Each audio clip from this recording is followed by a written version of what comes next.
Madam,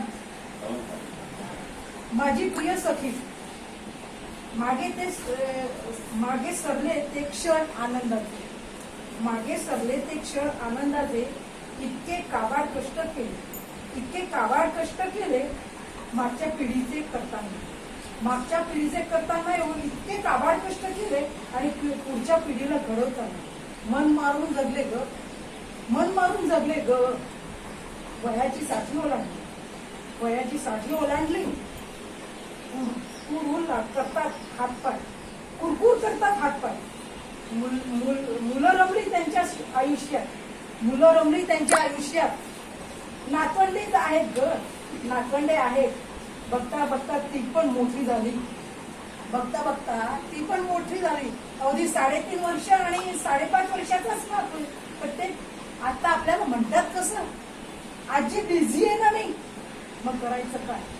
आमचं routine आहे, त्यांच्या रुटीन मध्ये सगळे बिझी झाले. प्रत्येकाला प्रत्येकाचं आयुष्य आहे. आपण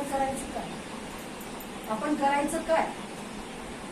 नवरोजीचं एकच वाक्य, काय कमी आहे ग तुला. नवरोजी म्हणतात काय कमी आहे, नातवंड आहे, आजी आहे, सुखाचा संसार कर ना. आता मी तुझ्या वाटेला आलोय, पण ते रमतात घरात कुकिंग मध्ये. मग आपण करायचं काय. त्यांना आवडतं घरात बसायला. मला कुठे वेळ देताय. त्यांच्याजवळ वेळ नाही, नोकरीच्या निमित्ताने ते बिझी होते. त्यांना आवडतं आता घर. मी एकटी पडले. मग करायचं काय आम्ही करायचं काय सख्यांनो. मग मोबाईल नावाचं ते आलं ना यंत्र, कुठलं तरी मोबाईल नावाचं यंत्र आलं ना, त्याला तर मात्र आता शाबासकी द्यायला पाहिजे.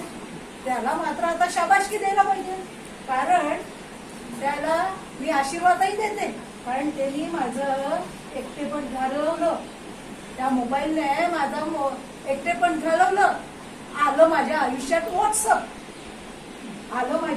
व्हॉट्सअप आणि त्यांनी सगळ्या सख्या माझ्या मला मिळाल्या या. म्हणून म्हणते व्हॉट्सअप हे खूप महत्वाचं आहे. खरं तर सख्यांनो, आता एकमेकांना सांभाळून घ्यायचं उतार वयात.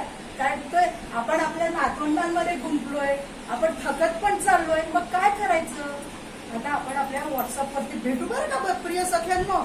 हाच माझा तुम्हाला संदेश आहे. धन्यवाद.